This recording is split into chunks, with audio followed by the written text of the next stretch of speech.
வணக்கம், நான் உங்கள் இயற்கையாளன் தவம். என்னடா இது பேர் என்ன, தண்ணீர் பழத்தை வச்சு என்ன சொல்ல போறோம் அப்படின்னா, இப்போ ஒரு வீடியோ வந்தது இல்லையா, தண்ணீர் பழத்துல இன்ஜெக்ஷன் பண்ணி கெமிக்கல் யூஸ் பண்ணி இதை சிகப்பு கலர்ல மாத்துறாங்க, ரொம்ப இனிப்பா இருக்கிறதுக்கு இதுக்குள்ள இன்ஜெக்ட் பண்றாங்கன்னு.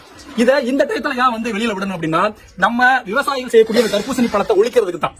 ஒழிச்சிட்டு இந்த வெயில் காலங்கள்ல நம்ம பன்னாட்டு நிறுவனங்கள் விற்கக்கூடிய குளிர்பானங்களை வாங்கி குடிக்கணும் அப்படின்றது தான். இதே நேரத்துல பன்னாட்டு நிறுவனங்கள்ல இருக்கக்கூடிய குளிர்பானங்கள்ல இந்த பூச்சிக்கொல்லி எல்லாம் கலந்துருக்கு ஏதாவது வீடியோ போடுறாங்களா? இல்ல.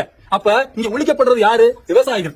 வாழ்றது யாரு? பன்னாட்டு நிறுவனங்களுடைய குளிர்பானங்கள். அதனால இந்த வெயில் காலம் ஆரம்பிச்ச உடனே இந்த பழத்துல அது இருக்கு, இந்த பழத்துல இது இருக்கு அப்படின்னு நம்மள்ட்ட பரப்பி இந்த வெயில் காலத்துல விவசாயிகள் உற்பத்தி பண்ணக்கூடிய தர்பூசணி மட்டும் கிடையாது, வெள்ளரிக்கால இருந்து எல்லா பழங்களுமே நம்ம சாப்பிடக்கூடாதுன்ற ஒரு கட்டமைப்பை இந்த உலகம் உருவாக்கிட்டு இருக்கு. அதை நம்ம உடைக்கணும். நீங்கெல்லாம் நான் சொல்றேன், இயற்கையாலனா தர்பூசணி வாங்கி சாப்பிடுங்க. கடை ஓரங்கள் இருக்கிறது. உங்களுக்கு ஒருவேளை பயமா இருக்கு அந்த வீடியோல பார்த்தோம் அப்படின்னா ஒரு சிம்பிள் ஸ்டெப் சொல்லி தரேன். இந்த மாதிரி வெள்ளை துணி எடுத்துக்கங்க, இதுல தேய்ங்க. தேய்ச்ச உடனே இந்த மாதிரி சிகப்பு கலர்ல ஆயிடும். ஆகுதா? அப்படியே வாங்க. இது என்ன பண்ணணும்னா தண்ணியில அலசணும். தண்ணியில அலசிட்டீங்கன்னா இது உண்மையான சிவப்பு அப்படின்னா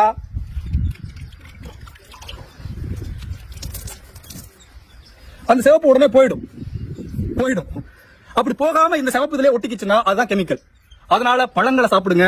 நான் இதை பன்னாட்டு நிறுவனங்களுடைய குளிர்பானத்திற்கு எதிராக போடல. என்னுடைய விவசாயிகளுடைய பழங்களை வாங்குறதுக்கு ஆள் இல்லாம போயிடக்கூடாதுன்னு போடுறேன். அனைவருக்கும் பகிருங்கள். நன்றி. அன்புடன் உங்கள் இயற்கையாளர்.